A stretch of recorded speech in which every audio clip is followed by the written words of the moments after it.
Hello friend, आप सभी का हमारे यूट्यूब चैनल ब्राइट बुद्धि में आप सभी का स्वागत है।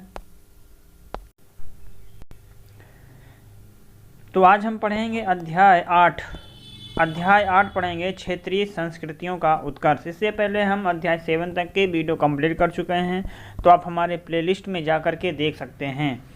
जो प्लेलिस्ट बना होगा SCERT बिहार बोर्ड क्लास 7 के नाम से, अतीत से वर्तमान भाग 2। ये हिस्ट्री की बुक की एनालिसिस है। तो आपको वीडियो अच्छा लगे तो लाइक, कमेंट और शेयर अपने हित में दोस्तों के साथ ज़रूर शेयर करें। जो पहली बार देख रहे हैं वो चैनल को ज़रूर सब्सक्राइब करें और बेल घंटे जरूर बजाएं। तो चलिए शुरू करते हैं। एक मशहूर कहावत है, कोस कोस पर पानी बदले। एक मशहूर कहावत यही है कि कोस कोस पर पानी बदले और 7 कोस पर वाणी। ये कहावत सुनते ही कक्षा के सभी बच्चे एक दूसरे की तरफ देखने लगे। तभी मोहन ने पूछा, मास्टर जी आपने ऐसा क्यों कहा और इसका मतलब क्या है? मास्टर जी बोले कि इसका मतलब यह है कि हर 2-3 किलोमीटर पर पानी का स्वाद स्तर बदल जाता है और हर 20-21 किलोमीटर पर भाषा में परिवर्तन हो जाता है। इस अध्याय में हम क्षेत्रीय भाषा एवं साहित्यों के बारे में पढ़ेंगे।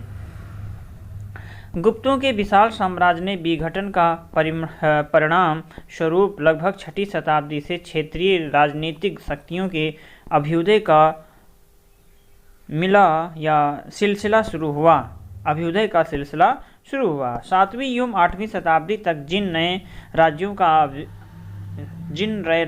नए राज्यों का अस्तित्व उभर कर सामने आया, उनमें पाल, गुर्जर, प्रतिहार, राष्ट्रकूट, पल्लव तथा चोल आदि प्रमुख थे। इन राज्यों के विषय में आप दूसरे पाठ में पढ़ चुके हैं कि नए राज्यों के कारण भाषा, साहित्य, चित्रकला एवं संगीत जैसे क्षेत्रों में भी महत्वपूर्ण परिवर्तन देखने को मिलता है। परिणाम स्वरूप उत्तर भारत में जहां बांग्ला, असमिया, मैथिली, उड़िया व अवधी जैसे क्षेत्रीय भाषाओं में विकास के संकेत मिलते हैं, वहीं दक्षिण के राज्यों में तमिल एवं मलयालम जैसे क्षेत्रीय भाषाओं के विकास को भी अभूतपूर्व प्रोत्साहन मिला है। क्षेत्रीय संस्कृतियों के उत्कर्ष के इस महत्वपूर्ण दौर में आने वाले शताब्दियों में अखिल भारतीय स्तर पर उर्दू तथा हिंदी भाषा के विकास ने इनके साहित्य का बड़ा भंडार निर्मित किया। वहीं दूसरी तरफ इस काल में अपनी क्षेत्रीय पहचान को समृद्धि और संवर्धित करने के क्रम में चित्रकला एवं संगीत के क्षेत्रों में भी कालांतर में अभूतपूर्व प्रगति हुई।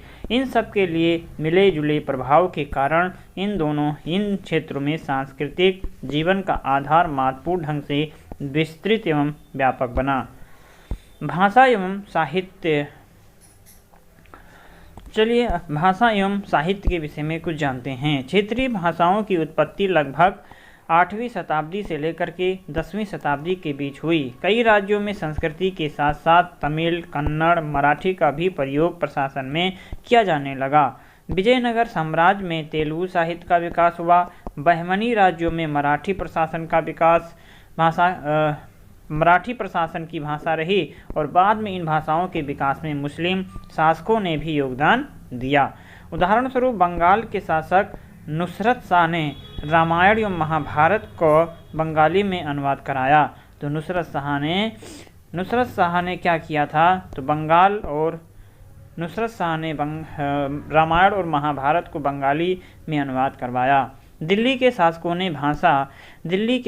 ने भाषा और साहित्य के विकास को बढ़ावा दिया, जिसके कारण हिंदी, उर्दू, बांग्ला जैसी अन्य क्षेत्रीय भाषाओं को पहचान मिली। आम आदमी विभिन्न क्षेत्रों में अलग अलग बोलियां बोलते थे, जो सामूहिक रूप से अपभ्रंश कहलाती थी। इस अपभ्रंश से उर्दू, हिंदी, पंजाबी, बांग्ला आदि भाषाओं की उत्पत्ति हुई। उर्दू एक मिश्रित, जिसमें अरबी, फारसी एवं तुर्की शामिल है, वही भाषा।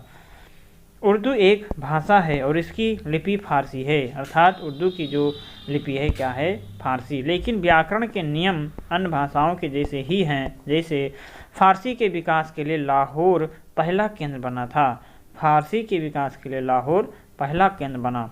उर्दू भाषा की उत्पत्ति एवं विकास 11वीं शताब्दी से शुरू हुआ और इसके 2 कारण थे। पहला, विभिन्न मातृभाषा वाले सैनिक अपनी बातचीत के लिए और जिस भाषा का प्रयोग करने लगे वह उर्दू कहलाई। उर्दू का शाब्दिक अर्थ होता है शिविर या खेमा है।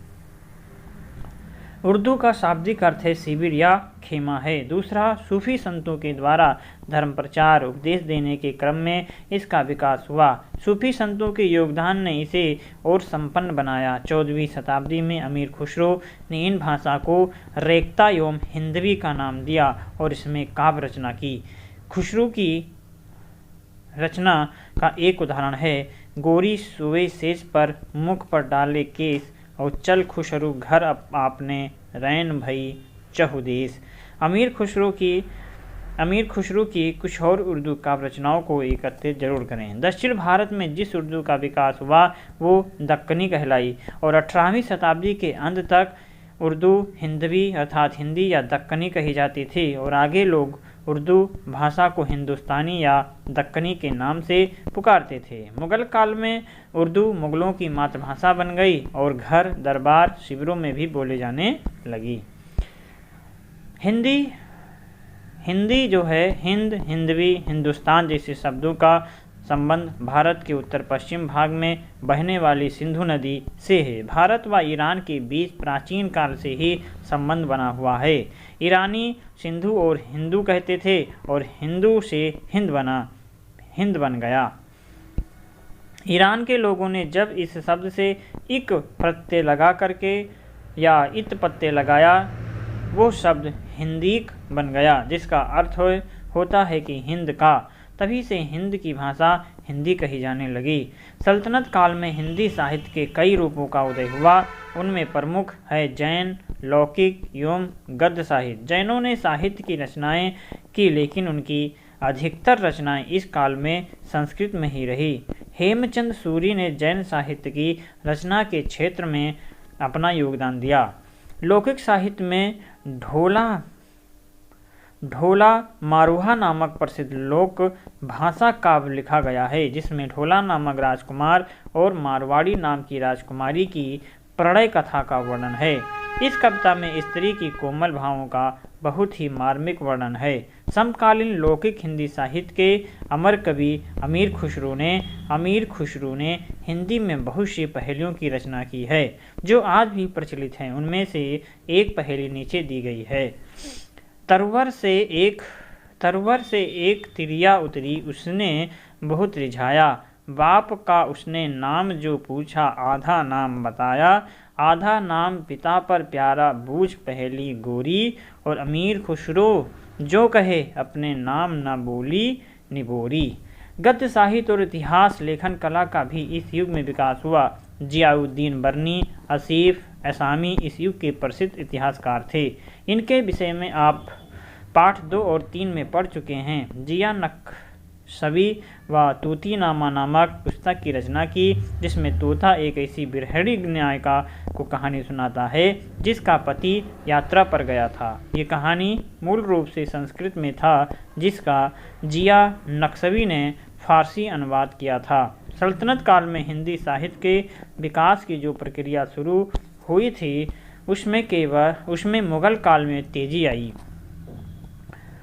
इस काल में हिंदी केवल दरबार और शाही महलों तक सीमित न रह करके एक जन आंदोलन के रूप में विकसित होने लगी। सभी मुगल बादशाहों ने हिंदी को संरक्षण प्रदान किया लेकिन अकबर के समय यह विकास के शिखर पर था। 16वीं-17वीं शताब्दी में क्षेत्रीय भाषाओं में परिपक्वता आई तथा उत्कृष्ट संगीत में भव काव्य की रचना हुई। बंगाली, उड़िया, हिंदी, राजस्थानी तथा गुजराती भाषाओं के काव्य में राधा कृष्णन एवं गोपियों की लीला और भागवत की कहानियों का काफ़ी प्रयोग होता रहा। इसी समय अलाओल ने जौनपुर के मलिक मोहम्मद जायसी के द्वारा हिंदी में रचित पद्मावत का बंगला में अनुवाद किया और इस काव्य में अलाउद्दीन खिलजी की चित्तौड़ अभियान को आधार बना करके एक प्रेम कहानी लिखी गई। अर्थात यहाँ पे जो हिंदी में रचित पद्मावत है ये बंगला में अनुवाद किया और इस काव्य में अलाउद्दीन खिलजी की चित्तौड़ अभियान को आधार बना करके एक प्रेम कहानी लिखी गई है। अकबर के नवरत्नों में से एक अब्दुल रहीम खान ए खाना थे जो रहीम के उपनाम से प्रसिद्ध थे। इन्होंने हिंदी में बहुत सी दोहों की रचनाएं की।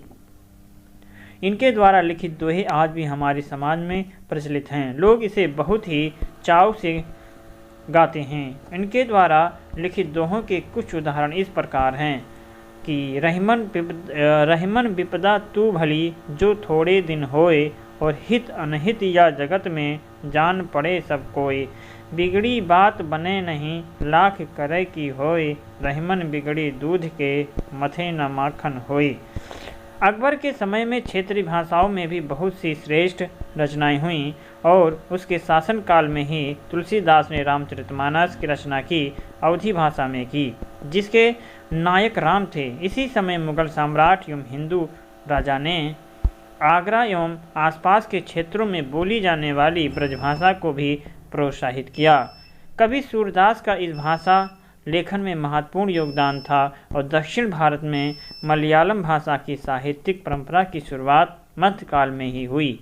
महाराष्ट्र में एकनाथ एवं तुकाराम ने मराठी भाषा को काफ़ी विकसित किया था और बिहार राज्य की अनेक भाषाओं का क्षेत्र रहा। इसमें से कुछ भाषाएं देशव्यापी स्तर पर बोली जाती हैं और कुछ का स्वरूप स्थानीय है। हमारे प्रदेश का न केवल राष्ट्रीय भाषा बल्कि स्थानीय भाषा बोलियों के विकास में भी महत्वपूर्ण योगदान रहा। मध्यकाल में बहुत से ईरानी यात्रियों ने इस क्षेत्र में रहने वाले विद्वानों एवं कवियों की चर्चा की है। बिहार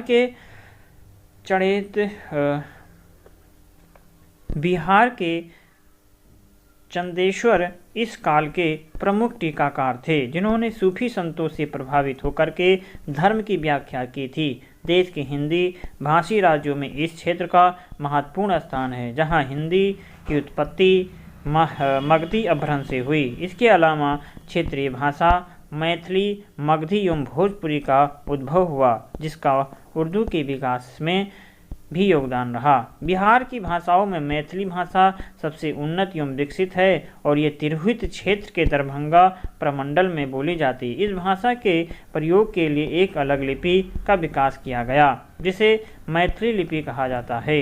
यद्यपि प्राचीन काल से ही मैथिली भाषा बोली जाती रही है, परंतु इसके वर्तमान स्वरूप का उदय 10वीं शताब्दी में हुआ। विद्यापति मैथिली के एक प्रसिद्ध कवि थे। उन्होंने कविता के माध्यम से मैथिली साहित्य का बहुत ऊंचाई तक पहुंचाया। अपनी कविता के द्वारा मध्यकालीन मैथिली के समाज में व्याप्त कुरीतियों का विरोध किया। इसके अलावा विद्यापति ने न धार्मिक भावनाओं में जुड़ी रचनाएं भी लिखी, जो जनमानस को गहराई तक प्रभावित करती रहीं। विद्यापति की रचनाएं, जिसमें उन्होंने गंगा नदी के प्रति श्रद्धा व्याप्त किया है, बड़ सुख सार पाउल तुह तीरे और छोड़त निकट नयन बहु नीरे। इस तरह प्राचीन काल से चली आ रही मगधी भाषा ने मगही का रूप धारण किया और उसी के अपभ्रंश से उत्पन्न होने वाली बोलियों में भोजपुरी बिहार के पश्चिमी, उत्तर प्रदेश के पूर्वी क्षेत्रों में बोली जाती हैं। भोजपुरी भाषा की उत्पत्ति लगभग 8वीं शताब्दी में हुई। यद्यपि भोजपुरी साहित्य का क्रमबद्ध इतिहास नहीं मिलता है और इसका लिखित साहित्य का उपलब्ध, परंतु इसकी मौखिक परंपरा लोकगीतों, लोक कथाओं के रूप में प्रचुर मात्रा में उपलब्ध है। कबीर इस काल के प्रख्यात कवि थे, जिनके दोहे धर्म निरपेक्षता पर आधारित होते थे। इस तरह उर्दू, हिंदी, बांग्ला, मैथिली, मगही, भोजपुरी आदि भाषाओं एवं उनके साहित्य के विकास में इस प्रदेश का महत्वपूर्ण योगदान रहा, जिसमें तुर्क एवं मुगल शासकों की अहम भूमिका थी। चित्रकला। मध्यकाल से पहले भारत में चित्रकला को राजाओं का संरक्षण प्राप्त था। जैन, बौद्ध, राजपूत, अन्य हिंदू राजाओं ने प्राचीन भारत में चित्रकला के विकास में महत्वपूर्ण योगदान दिया। 7वीं-8वीं शताब्दी के चित्र समूचे भारत में लघु चित्र में संबंध जोड़ते थे। तुर्की शासन काल में भी लघु चित्रकला शैली भारत में विभिन्न नामों से जीवित बनी रही। उनमें प्रमुख थे जैन चित्रकारी व पश्चिमी भारतीय शैली।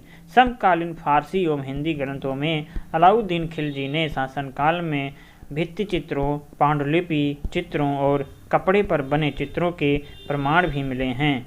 सल्तनत कालीन चित्रों में आम जीवन के दृश्यों, शिकार के दृश्यों, लोक कथानकों के चित्र शामिल हैं। इनमें सुनहरे रंगों का खुल करके प्रयोग किया गया है। मुगलों के पहले शयन कक्षों में भित्ति चित्रों के रूप में चित्रकारी बहुत लोकप्रिय थी, लेकिन समय के थपेड़ों को कारण केवल नाम मात्र के चित्र ही शेष बचे हैं। दिल्ली सल्तनत कालीन चित्रकला के बिखरे और बचे कुचे अवशेष हमें चंपानेर एवं सरहिंद के मुगल एवं पूर्व स्मारकों और सीरी एवं बेगमपुर के मध्य स्थित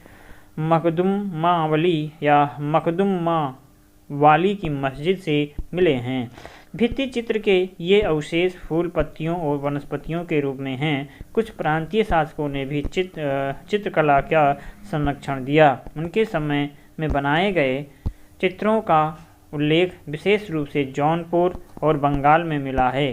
प्रांतीय चित्रकला में लघु चित्रों की प्रधानता थी, जिसमें लाल और कुछ चित्रों में नीली, हरी, पीली पृष्ठभूमि होती थी।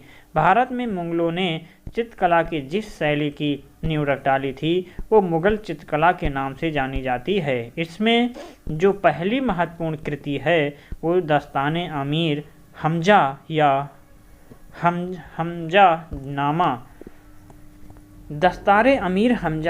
हमजानामा या एक दुर्लभ पांडुलिपि के रूप में उपलब्ध है। इसमें 1200 चित्र हैं। सारे चित्र स्थूल और चटकीले रंगों में कपड़े पर बने हुए हैं। अकबर के शासनकाल में चित्रकला का जो विकास हुआ उसमें अकबर की व्यक्तिगत रुचि का महत्वपूर्ण योगदान है। अकबर के समय चौड़े भ्रंश की जगह गोल ब्रश और गहरे नीले और लाल रंग का अधिक प्रयोग किया जाने लगा। उसके राज दरबार में जसवंत और जसाविन नामक 2 प्रसिद्ध चित्रकार भी थे, जिन्होंने फारसी कहानियों को चित्रित करने का कार्य किया।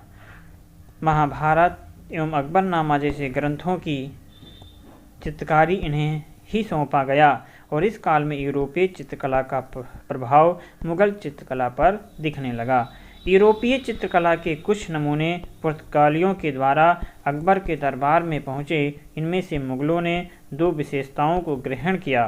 पहला, व्यक्ति विशेष के चित्र का बनाना। दूसरा, दृश्य में आगे दिखने वाली वस्तुओं को छोटे आकार प्रदान करना। मुगल काल में शिकार के दृश्य, पशु पक्षियों, फूलों के चित्र विशेष रूप से बनाए जाते थे। राजस्थानी चित्रकला शैली, पश्चिमी भारत की चित्रकारी भी मुगलों की शैली से प्रभावित हुई। औरंगजेब के समय से चित्रकला का पतन आरंभ हो गया।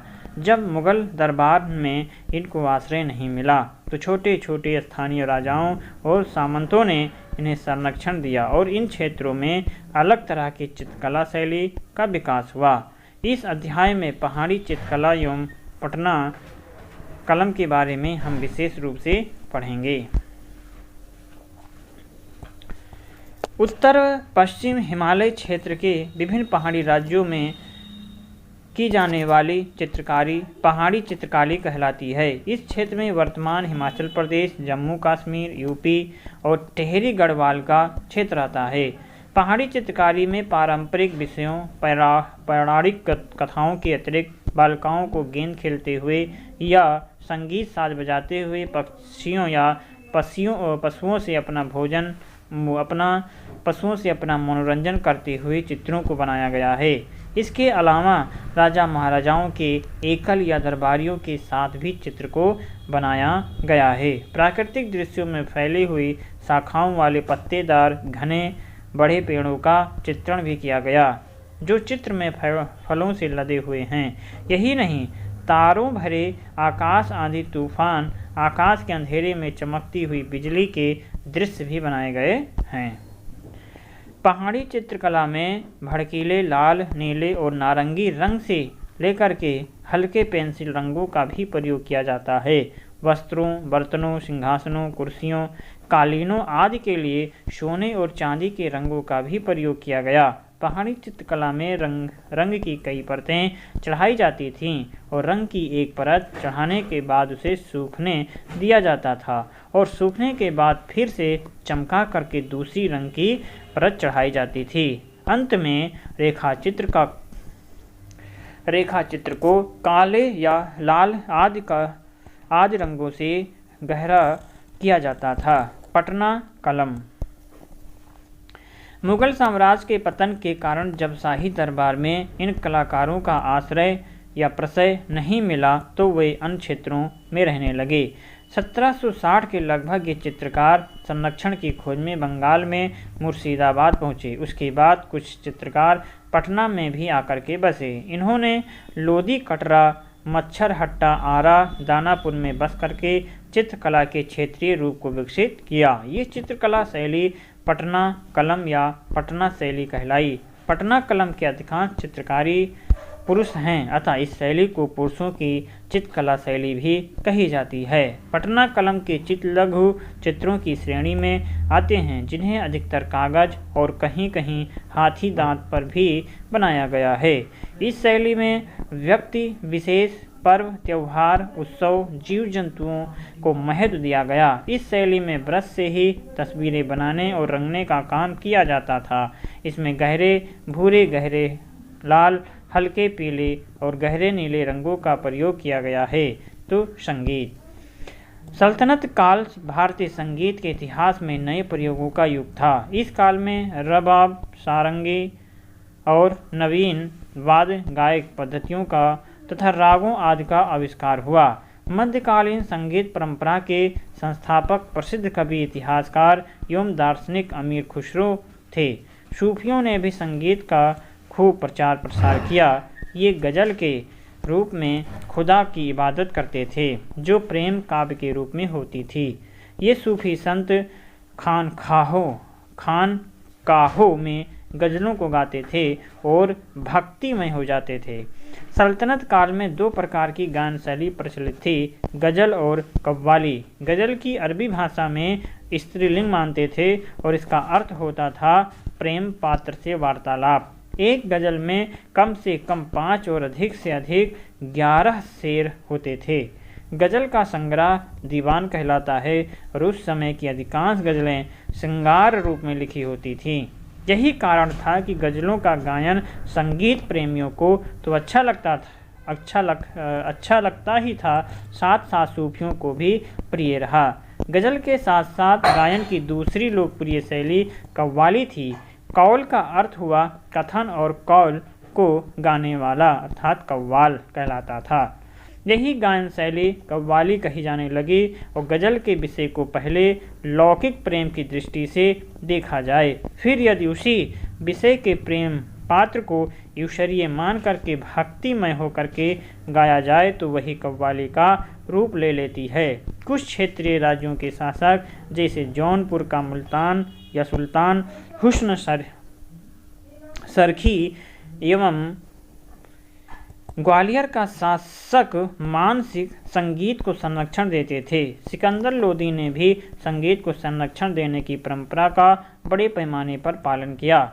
मुगल बादशाहों ने संगीत को बढ़ावा दिया और अकबर के दरबार में गायकों को 7 भागों में बांटा गया था, जिनमें सप्ताह का एक दिन गायकों के एक भाग के लिए होता था और तानसेन अकबर के 9 रत्नों में से एक थे। तानसेन के रचे हुए बहुत से ध्रुपद प्राप्त होते हैं, जिनमें बादशाह अकबर के गुणगान हैं। उस समय यह प्रथा था कि जिसके राजाश्रय में जो गायक रहता था वो अपनी रचनाओं में उसे आश्रय दाता का गुणगान किया करता था।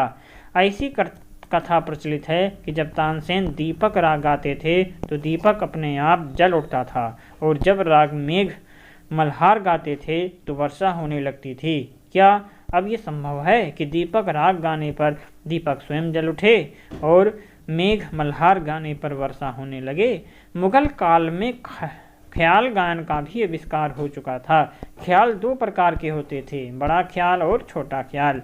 बड़ा ख्याल की लय धीमी रहती थी और छोटे ख्याल की लय मध्यम व तीव्र एवं चंचलता पूर्वक रहती है।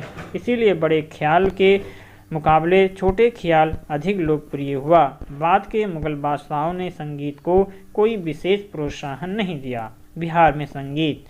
यद्यपि बिहार में संगीत का प्रारंभ वैदिक युग में हुआ, परंतु तुर्की शासन में बिहार में सूफी संतों के माध्यम से संगीत की प्रगति हुई। मुगल साम्राज्य के पतन के बाद शास्त्रीय संगीत का प्रसार मुगल दरबार से लखनऊ, बनारस, पटना तक हुआ। बिहार के पटना, गया, आरा, छपरा इत्यादि शहर संगीत के प्रमुख केंद्र थे। पटना में ख्याल और ठुमरी को विशेष लोकप्रियता मिली और इसके अतिरिक्त गज़ल, दादरा, कजरी, चैती गायन लोकप्रिय शैलियों थीं। बिहार में चिंतामणि नामक एक प्रसिद्ध संगीतज्ञ हुए जिन्हें बिहारी बुलबुल की उपाधि दी गई थी। आइए याद करें कि उर्दू की उत्पत्ति किस शताब्दी में हुई थी। उर्दू का शाब्दिक अर्थ क्या है, ईरानी सिंध को क्या कहते हैं, और अकबर के 9 रत्नों में से कौन थे, और तुलसीदास ने किस ग्रंथ की रचना की थी।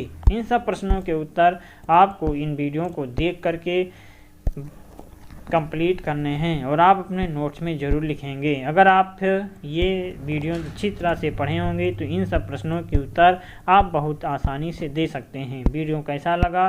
वीडियो अच्छा लगा तो लाइक, कमेंट अपने हित में दोस्तों के साथ ज़रूर शेयर करें। जो पहली बार देख रहे हों वो वीडियो को लाइक भी करें। तो हम मिलेंगे एक नए वीडियो में। आप तब तक पढ़ते रहें, मस्त रहें। नमस्कार।